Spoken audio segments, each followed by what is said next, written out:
नमस्कार साहित्य प्रेमियों, आप सुन रहे हैं माइलस्टोन एक्सप्रेशन। मैं हूँ वैष्णवी। आज लेकर आई हूँ एक ऐसी कहानी, एक ऐसी स्त्री की कहानी जो जिंदा तो है लेकिन रिश्ते के भीतर रेत में फंसी मछली की तरह तड़प रही है। कहानी का नाम है रेत की मछली, जिसको लिखा है कांता भारती जी ने। मीनल के लिए ढेर से फल और दवाइयाँ और शोभन के स्नेह से नीला कमरा भरा भरा लगने लगा। लेकिन वह कमरा जितना ही भरा लग रहा था उतना ही अधिक मेरा मन खाली था। मैं धीरे धीरे अपने संसार से निर्वासित की जा रही थी। बल्कि शोभन ने मुझे सलाह दी थी कि मैं जहाँ तक हो सके सीढ़ियाँ न चढ़ूं। इस सलाह के पीछे जो भी रहा हो, इतना आवश्यक है कि मेरे मन में एक विद्रोह उभर आया था। मुझे लगने लगा था कि यह सलाह केवल शुभकामना के लिए नहीं है। यह सलाह जानबूझकर मुझे अपने नीले कमरे से अलग करने के लिए दी जा रही है। एक बार मन करता था कि उस नीले कमरे में जाना हमेशा के लिए छोड़ दूं। दूसरी बार मन में आता कि मेरा जो अधिकार है उसे मैं बलात ही अपने हाथ में रख लूं। किसी तरह दीवारों का सहारा लेकर मैं सीढ़ियां चढ़ती और नीले कमरे तक पहुंच जाती। अक्सर मैं देखती थी हल्की चादर ओढ़े हुए मीनल पलंग पर लेटी है और शोभन उसके ऊपर झुके हुए उससे बातें कर रहे हैं। मुझे देखकर जैसे थोड़ा सा सावधान हो जाते और मुझे सीढ़ियां न चढ़ने की हिदायत देकर फिर बातों में तल्लीन हो जाते। मन बहुत अधिक जलता था। रोए रोए में शोभ का कंपन दौड़ जाता था। यह ऊपर न आने की हिदायत किसके लिए है आखिर? मेरे लिए या मीनल के लिए? क्यों दी जाती हैं? ये हिदायत मेरे और शोभन के बीच क्या जंगली लतर का पर्दा नहीं खींचती जा रही? ऐसी ही एक वर्जना की बात उत्पन्न विद्रोह के सहारे मैं एक दिन नीले कमरे तक सीढ़ियां चढ़कर गई। उतना देर तक तो अपने आप को साधे रही, लेकिन ऊपर पहुंचते पहुंचते चक्कर आ गया। लगा आंखें बंद नहीं करूंगी तो शायद चक्कर खाकर सीढ़ियों पर गिर करूंगी। कमरे के अंदर बढ़कर अनुमान से एक हाथ बढ़ाकर मैंने दीवार थाम ली और तब आंखें खोली। दृश्य स्पष्ट नहीं था। ऐसा लगता था हर चीज पानी के अंदर तैर रही है। शोभन को मेरी उपस्थिति का पता अब चला था, लेकिन उस एक क्षण में शोभन के सावधान होते होते मुझे बहुत कुछ दिखाई दे दिया था। शोभन और मीनल सामान्य स्थिति में नहीं थे। मेरे कंठ से संभवतः एक दबी हुई चीख निकल गई। शोभन उसी स्थिति में पलंग के नीचे उतरे। झपट कर उन्होंने बाहों में मुझे थाम लिया। सिर इस तरह घूम रहा था कि मैं चाहकर भी प्रतिवाद न कर पाई। सहारा देकर वे मुझे पलंग तक ले गए। मेरे शरीर से पसीना छूट रहा था। शोभन जैसे बहुत सदैव होकर बोले, मैंने तुम्हें मना किया था कि तुम सीढ़ियां मत चढ़ो, तबीयत खराब हो जाएगी। मुझे अभी भी चक्कर आ रहे थे। खुलकर बलात बंद होने लगी। आंखों से मैंने इतना अवश्य देख लिया था कि मीनल एक चादर लपेटे हुए पलंग के दूसरी ओर मुंह किए लेटी है। चादर से शरीर का जितना हिस्सा दिख रहा था उससे लगता है कि यह बिल्कुल निर्वसना है। उसके ऊपर रूप पर कोई प्रतिक्रिया देने योग्य मनस्थिति नहीं थी। बेहद चिंता का नाटक करते हुए शोभन ने मेरी गर्दन, बाह और कमर को बार बार छुआ। तुम तो बिल्कुल पसीने से भीग गई हो कुद्दल। यातना की उस असहाय और अशोर रेगिस्तान के बीच उनका वह छोटा सा स्पर्श भी मुझे बहुत अच्छा लगा। मैंने शोभन के हाथ को रोकना चाहा, लेकिन मैं अशक्त हो चुकी थी। उन्होंने गर्मी और पसीने का पर्दा खड़ा करके मेरे ऊपर के कपड़े उतार दिए। संभवतः कुछ महीनों का ही अंतराल रहा होगा, लेकिन अपने सीने पर उनका वह स्पर्श जैसे बरसों के बाद हुआ था।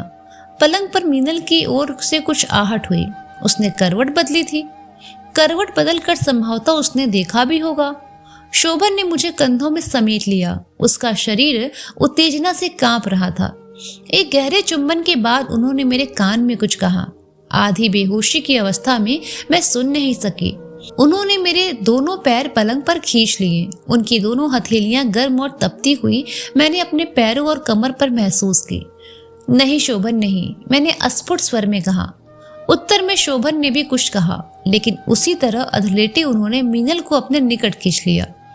जल्दी में मीनल ने जो चादर लपेटी थी वह कुछ ज्यादा ही उलझ गई। शोभन ने उसे खींचा होगा, ऐसा मैंने महसूस किया, क्योंकि मीनल का दबा हुआ प्रतिवाद सुनाई दिया, लेकिन वही अंतिम प्रतिवाद था। सिर का चकराना अब कुछ कम हो गया था। अपने अनावृत होने का ध्यान उभर आया। मैंने अलग हटना चाहा, लेकिन शोभन ने हटने नहीं दिया।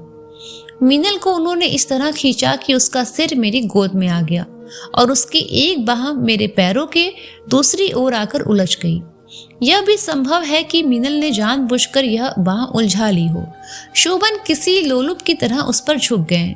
मीनल का उघड़ा हुआ शरीर किसी सफेद मछली की तरह फैला हुआ था। उसके संकोच का शीशा गिरकर टूट गया था। शोभन का दूसरा हाथ उसके छातियों तक पहुंचा और तब एक नई यातना ने मुझे घेर लिया। शोभन के चेहरे पर एक उन्माद उतर आया था। उसकी आंखों में विचित्र नशा चढ़ा हुआ था और ऐसा लग रहा था जैसे उनमें से कोई पशु झांक रहा है। मीनल के पोर पोर में उन्मत्त तरह चूमते हुए उन्होंने मेरी बाह खींची। प्रतिरोध की एक झंझनाहट मेरे शिराओं में भर गई। वह सोन मछली, वह मीनल कौन थी? शोभन की। उस रक्त कमल ने पिछले वर्ष राखी बांधी थी शोभन की कलाई पर। मेरे प्रतिवाद को बीच में काटते हुए शोभन ने बहुत धीमे स्वर में कहा, एकात्म हो जाने दो कुंतल, हम सब आओ एकात्म हो जाएं।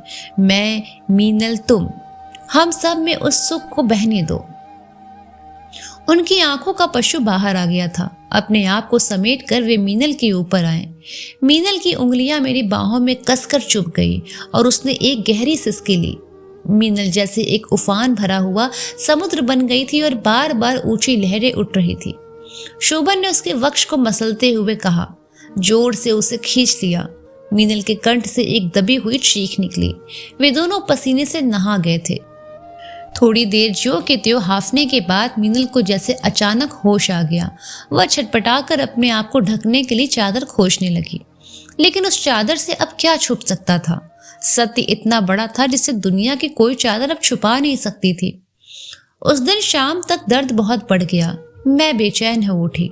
बार बार होंठ दांतों से दबाकर पेट में उठते हुए शूल को वश में करने की कोशिश करती रही। मन कर रहा था कि चाहे जो कुछ हो जाए, अब इस दर्द को शोभन के साथ बांटने नहीं जाऊंगी।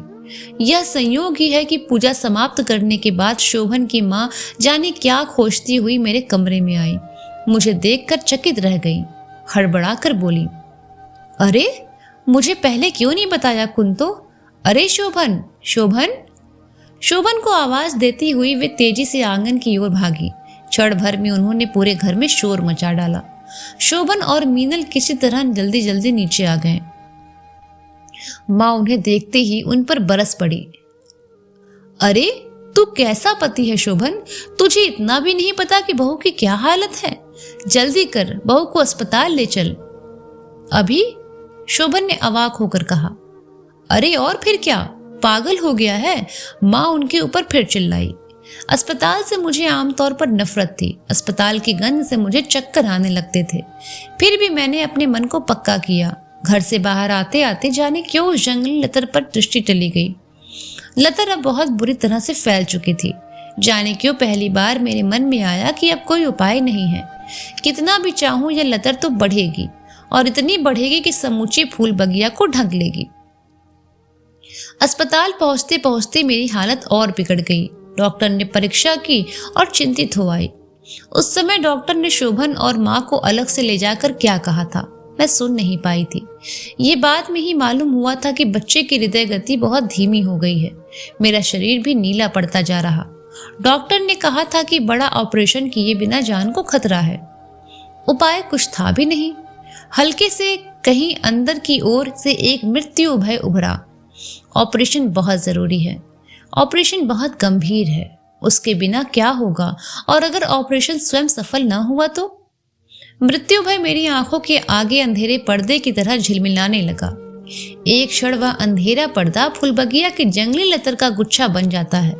फिर अगले क्षण मृत्यु भय। क्या वह जंगली लतर अंततः जीत गई? क्या उस जंगली लतर से मेरी फूलबगिया का संघर्ष इस तरह विवशता के साथ नहीं समाप्त हो जाएगा? मन में एक छटपटाहट उभर आई। लगा कि अब चुप रहना सुरक्षित नहीं है। और फिर मैंने देखा शोभन का चेहरा।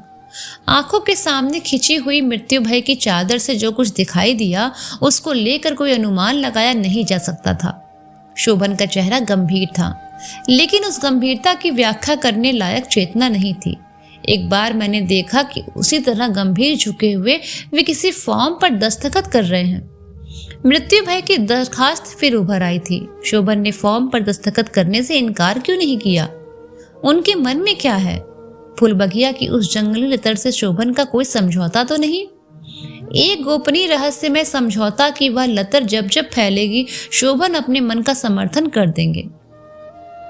एक क्षण के लिए मुझे ये भी लगा कि शोभन की जगह उस जंगली लतर की कोई विषैली डाल ही वहां पर आकर खड़ी हो गई है, जो मेरे भाग्य का विधान लिख देना चाहती है। ऑपरेशन थिएटर में क्लोरोफॉर्म दिए जाने के पहले एक बार फिर मैंने मन में विद्रोह किया। उस फॉर्म पर शोभन ने हस्ताक्षर कर दिए थे, जिस पर लिखा था कि ऑपरेशन के दौरान यदि रोगी की मृत्यु हो जाए तो मैं इसके लिए कोई दोष नहीं दूंगा। फूलबगिया की विषैली लतर से संभवतः चाहा भी होगा कि मेरी मृत्यु हो जाए। उस विषैली लतर ने ही हस्ताक्षर किए होंगे। मैं चाहती भी नहीं, लेकिन फिर भी मूक छटपटाहट के वे क्षण कब समाप्त हो गए और क्लोरोफॉर्म ने मेरी चेतना पर कब असर किया, मैं नहीं जानती। गहरे और गहरी लगातार चेतनाहीनता के कुएं में गिरते जाने का अनुभव भी समाप्त हो गया। संभवतः मैं सहसा ही होश में नहीं आई, बल्कि होश में आने से काफी पहले मेरा अंतर्मन जाग गया था। मुझे इस बात का बोध नहीं, लेकिन बाद में किसी ने मुझे बताया था कि होश में आने से पहले मैंने चित्कार किया था, छोड़ दो मुझे, छोड़ दो मुझे, मेरे पति को छीन लिया, मेरे बच्चे को मत छेड़ना। पानी बर्फ के भीगे कपड़े से मेरा माथा, आंखें और होंठ बार बार पोंछ दिए जाते। बार बार पानी मांगने पर माफिया और दूसरे इंजेक्शन बराबर दिन रात 3-3 घंटे पर लगाए जाते। सारा तन बेच दिया गया था। सेलाइन वाटर की बोतल एक के बाद दूसरी बाह में लगी रहती। तीसरे दिन मेरी हालत में कुछ सुधार हुआ। मैं आसपास के परिवेश को समझने लायक स्थिति में हुई, लेकिन तब एक और कष्ट ने मुझे घेरा। शोभन ने बताया कि बेबी की हालत अच्छी नहीं है, शायद उसके पेट में विषैला पानी चला गया है। शोभन इस तरह बोल रहे थे जैसे उनका स्वर बड़ी दूर से आ रहा हो। मेरे रोए रोए में कड़वाहट भर गई थी। वह जहर बेबी की बजाय मेरे शरीर में क्यों नहीं फैल गया? क्या वह जंगली लतर इस तरह मेरे प्यार को भी समेट लेगी और मेरे प्यार के साथ मेरे अपने वात्सल्य की भी आहुति ले लेगी? नहीं, मैं चीख उठी, मुझे मेरी बच्ची ला दो। बेबी की हालत सचमुच बहुत खराब थी। उसे ऑक्सीजन दिया जा रहा था। चौथे रोज मिशनरी स्कूल के फादर पाल आए। एक क्षण के लिए उनको देखकर न जाने कैसे मेरे मन तन की व्यथा और जलन शांत हो गई, लेकिन मन की उदासी और बेबसी और अधिक गहरी हो आई। मुझे लगा कि मैं उनकी शांत और शीतल हथेली पर माथा टिकाकर रो दूं कि मेरे साथ एक धोखा हो रहा, एक गहरा षड्यंत्र। शोभन फादर पाल के पास नितांत शिष्टता के साथ इस तरह खड़े थे जैसे गुनाहों की एक बहुत बड़ी बस्ती में कोई ले एकमात्र देवता खड़ा हो। फादर पाल कुछ भी नहीं जानते थे, उन्होंने कुछ भी नहीं पता था। मुझे सांत्वना देने के बाद वे शोभन को सांत्वना देने में लग गए और शोभन का चेहरा इस तरह कृत्रिम करुणा से भर गया था जैसे वे सचमुच बहुत दुखी थे, यद्यपि वह सब कुछ झूठ था। मैं चीख कर कहना चाहती थी कि यह सरासर झूठ है। शोभन अंदर दुखी नहीं बल्कि सुखी हैं और अगर मैं और मेरी बच्ची न बचे तो वे मन ही मन बहुत खुश होंगे।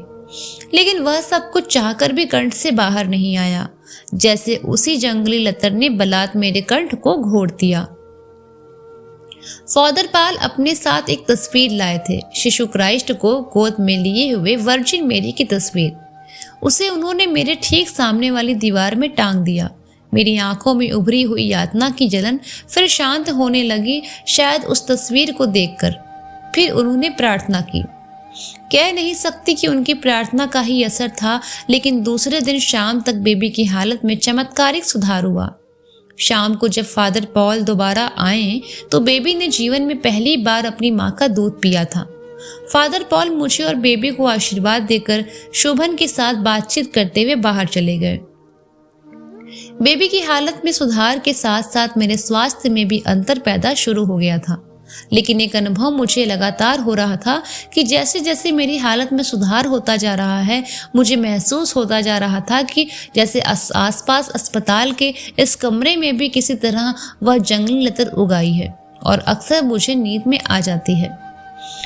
अपने सर्द हाथों से मेरे गले को टटोलने की कोशिश करती है। रात में मेरी भयाक्रांत आंखें अचानक खुल गई। गर्दन और कनपटियों पर पसीना उभर आया था। खुले दरवाजे के सामने पतंग था जिस पर मसहरी लगी थी। मसहरी के अंदर मैंने देखा शोभन अकेले नहीं है, वहां मीनल भी थी। शोभ की जलन फिर उभर आई और पेट में जहां टाके लगे हुए थे वहां तीखा दर्द उभर आया। बहुत प्रयत्न के बावजूद मेरे कंठ से एक तीखी कराह निकल आई। मसहरी के अंदर आंदोलन हुआ और शायद मेरी कराह सुनकर वे दोनों अलग हुए। मैं जानती हूँ कि उस समय वह कराह उन्हें उतनी बुरी लगी होगी। हाँ, एक क्षण के लिए मुझे यह निरर्थक आशा भी हुई कि शायद शोभन उठकर निकट आए और निकट आकर एक बार यह जिज्ञासा भर ले कि मैं कैसी हूँ। लेकिन वैसा कुछ भी नहीं हुआ। मसहरी के अंदर सब कुछ शांत हो गया और शायद शोभन ने यह जाहिर किया कि वे सो चुके हैं। लेकिन मुझे पता था कि कौन सोया है। सोया शोभन नहीं, मेरा भाग्य था। नर्स जल्दी ही आ गई। मुझे मालूम था कि क्या लाएगी। उसके पास एक इंजेक्शन था। मेरे दर्द को दबाने के लिए वह नियम से लगाया जा रहा था, लेकिन मुझे भी यह पता था कि मेरे असली दर्द को दबाने की शक्ति उस इंजेक्शन में नहीं है। हर पहर के बाद शरीर के किसी हिस्से में ऊपरी दर्द को दबाने वाली सुई धंसा दी जाती और मुझे बेहोशी वाली नींद आ जाती। रात अपनी गर्दन पर उस जंगली लतर के ठंडे स्पर्श से नींद खुलती तो दिखाई देता कि सामने बरामदे में लगी मसहरी के अंदर एक ऐसी समानांतर दुनिया हंस खेल रही है जो मुझे अपनी ही दुनिया से देश निकाला दे सकती है। मीनल और शोभन मेरे दर्द और मेरी उपस्थिति से बिल्कुल निसंग जैसे निश्चिंत होकर एक दूसरे में लीन होते जाते थे। 20 दिन इसी तरह घुटते हुए गुजार दिए। अस्पताल का मेरा वह पलंग सारी दुनिया के बीच रहते हुए भी ऐसा लग रहा था जैसे चुपचाप उठाकर किसी घनघोर जंगल में बेसहारा छोड़ दिया गया हो। 20 दिन के बाद डॉक्टर ने कहा, शोभन से ही कहा कि वे मुझे अब घर ले जा सकते हैं। आज सोचती हूँ कि मेरा मन कितना मासूम था कि एक क्षण के लिए घर की बात सोचकर खिलाया।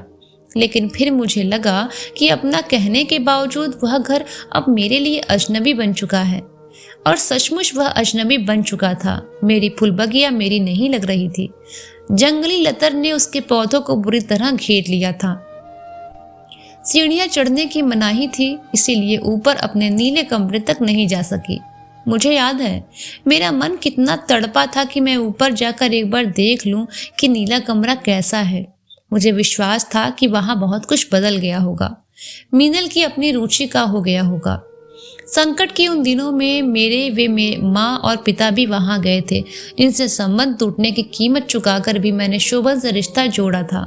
पहली बार आए थे, लेकिन फिर भी ऐसा लगा था जैसे शोभन के लिए वे बिल्कुल बेगाने हों और यूं ही राह चलते आकर ठहर गए हों। शोभन ने उनके आने की जिस तरह उपेक्षा की थी उसे उनके अपमान के अलावा और कुछ नहीं कहा जा सकता था। शोभन के इस आचरण से मन खौल गया, विशेष रूप से यह देखकर कि मेरी और मेरे परिवार दोनों की उपेक्षा करके वे मीनल के साथ सारा समय नीले कमरे में गुजारते और दूसरे किसी की उपस्थिति पर कोई ध्यान दिए बगैर यूनिवर्सिटी चले जाते थे। अब मुझ में इतना भी साहस नहीं था कि फुलबगिया में फैलती हुई उस लतर की ओर ध्यान भी दे सकूं। लतर फैल चुकी थी और फैलकर उसने ऊपर से नीचे तक कमरे में फैले हुए मेरे अपने संसार को समेट लिया था। रह रहकर मन करता था कि मैं जहां जाऊं और एक बात करूं, मीनल से सीधे पूछूं कि ये सब क्या हो रहा है।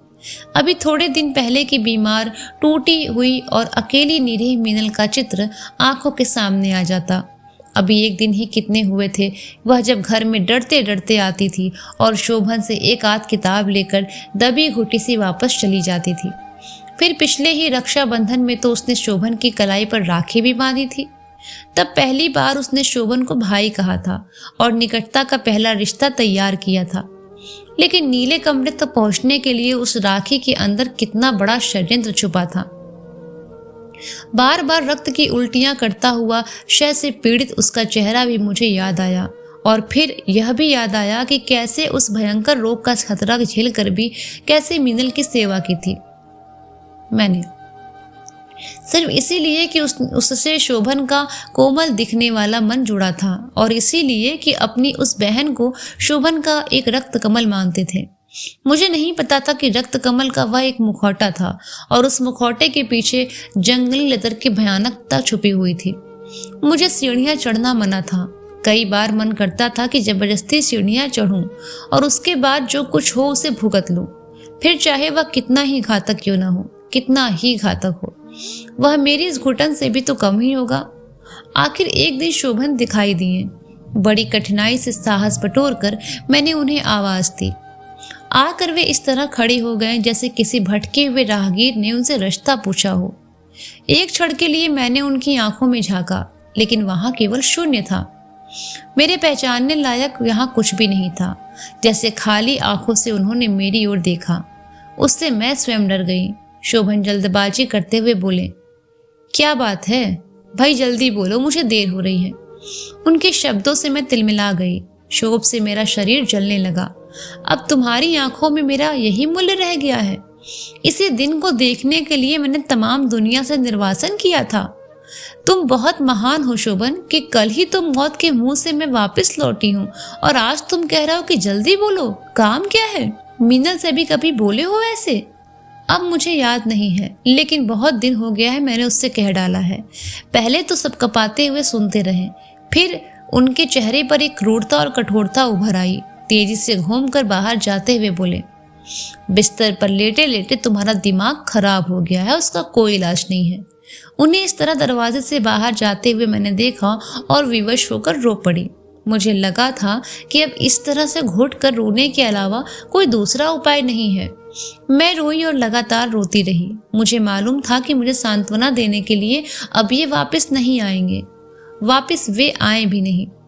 उस दिन मैं नहाई थी। केवल वह नहाना ही नहीं था, सच तो ये था कि वह नहाना वास्तव में एक तरह की हिंसा था, या मैं कह सकती हूँ कि वह स्नान किसी सीमा तक प्रतिहिंसा भी था।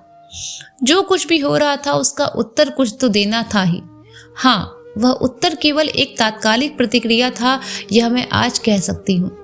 जो कुछ घटा था और घट रहा था उसे अब भले ही मैं शब्दों में कहूँ, लेकिन उस समय उस सब के लिए शब्द नहीं, केवल अनुभूति ही गहनता थी। वे घटनाएं कुछ इस तरह घटती गई जैसे लंबे तपते हुए रेगिस्तान में लड़खड़ाते हुए आगे बढ़ने के प्रयत्न में लगातार जलती हुई रेत के तमाचे लगते जा रहे हों। चेहरा लहूलुहान हो रहा था, ऐसा मनहूस होता था। डायरी का वह पन्ना तब से कई बरस बाद लिखा हुआ है, तब की उस यातना का एकमात्र साक्षी है। क्या कुछ नहीं हुआ उस बीच। क्रोध, जिद, खींच और कुंठा के कितने ही कांटे उगे। कितनी ही बार मेरे और शोभन के बीच ऐसा लगता जैसे एक रेगिस्तान उगाया हो और फिर वह रेगिस्तान अनचाही ही बढ़ता गया। मेरी चाहत और शोभन की बाहों के बीच का रेगिस्तान एक दिन इतना विस्तृत हो गया कि एक दूसरे सिरे दृष्टि से लांघना असंभव हो आया। घटनाओं के थपेड़ों से चेहरे पर जो जलन पैदा हुई, उसी का बदला लेने के लिए डॉक्टर की हिदायत के बावजूद मैं बाथरूम में गई और जी भर कर नहाया। उसी रात मुझे तेज बुखार हो आया। मन में उस बुखार से एक हल्का सा भय भी पैदा हुआ, लेकिन फिर मैंने सोचा ठीक है, अगर कुछ गड़बड़ भी होनी है तो उसे हो जाना चाहिए। शोभन की माँ ने रात में शायद मुझे कराहते सुना। बुखार बहुत तेज था। लगभग चीख कर उन्होंने कहा, तुझे नहाने को किसने कहा था? बच्ची का तो कुछ ख्याल कर ले। माँ स्वयं बीमार थी, फिर भी वे भागकर थर्मामीटर ले आईं और फिर उसके बाद भागकर ही बैठक की ओर शोभन को बताने गई। काफी देर से शोभन बैठक में अपने मित्रों से बात करने में व्यस्त थे। कानों में लगातार आती उनकी आवाज से बेचैनी हो रही थी। माँ की आवाज सुनकर शायद वे थोड़े अस्थिर हुए, फिर अपने आप को संभाल कर बोले, ठीक है, इसमें परेशानी की क्या बात है? ऐसे समय में थोड़ा बहुत बुखार आ ही जाता है। और फिर माँ, तुम्हारी भी तो तबीयत खराब है, लेटती क्यों नहीं हो? माँ कुछ नहीं समझी, हताश होकर वापस लौट आई। मैंने सुना तो जी में आया कि मुंह पर लगे थर्मामीटर के कांच को चबा जाऊं और फिर इस यातना का अंत हो जाए। वे फिर बातों में व्यस्त हो गए। बाहर आए और मेहमानों में शायद वर्मा जी भी थे, क्योंकि उनकी हंसी सुनाई दी। वे कम हंसते थे और कम बोलते थे, और मैंने अक्सर महसूस किया कि अक्सर जब हंसते थे तो शोभन बेचैन हो उठते थे। मैंने बहुत बार महसूस किया। शोभन कभी कभी ये महसूस करते थे कि जिन वर्मा जी को उन्होंने बलात् अपने से छोटा बना लिया, उन्हीं वर्मा जी की एक हल्की सी हंसी उनका सर्वांग छोटा कर जाती है। शोभन का अपराध भाव तिलमिलाने लगता है। शोभन अच्छी तरह जानते हैं कि किस तरह से उनसे बहुत बड़े वर्मा जी स्वेच्छा से सिर्फ इसलिए उनसे छोटे हो गए कि शोभन की महत्वाकांक्षा को चुनौती देकर अपने ही को नीचा नहीं गिराना चाहते थे। वर्मा जी ने शिकायत का कभी एक शब्द भी नहीं कहा। शिकायत करना उनके रक्त में ही नहीं था।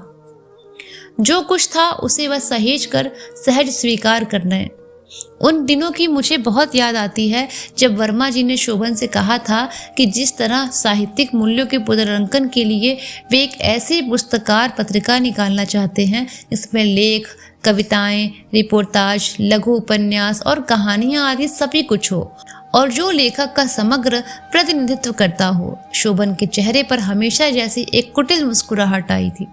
वह पुस्तकाकार पत्रिका कसौटी निकली थी। वर्मा जी ने रात रात जुटकर संपादित किया हुआ वह ग्रंथ शोभन को दिया था और शोभन ने उसे प्रेस पहुंचा दिया था। हाँ, जब मुख्य पृष्ठ छपा तो मैंने भी देखा। उस पर बड़े बड़े अक्षरों में संपादक के रूप में नाम था शोभन का और वर्मा जी का नाम नीचे इस तरह छपा था जैसे वे मात्र सहायक रहे हों। वर्मा जी ने व्यंग से भी नहीं और यातना से भी नहीं, केवल एक निर्वेद भाव से हंसकर कहा था, शोभन, तुम शायद इससे भी ज्यादा बड़े हो। संपादकाय तुम्हारे लिए छोटा है। अपने आप को इतना छोटा क्यों करते हो? शोभन बेहद पिटे हुए जैसे अपनी झेप मिटाने के लिए नाक पर से पसीने की बूंदें पोंछते हुए मुस्कुराए। वर्मा जी की हंसी के साथ साथ मेरी कल्पना में उभर आया कि फिर शोभन अपनी नाक पर आया हुआ पसीना पोंछ रहे होंगे। बुखार की तपन बहुत अधिक थी, इसीलिए मैं कब सो गई मुझे नहीं पता। पूरा एक सप्ताह लगा मुझे उस बुखार से मुक्त होने में। बुखार के उन दिनों में क्या होता मुझे होश नहीं।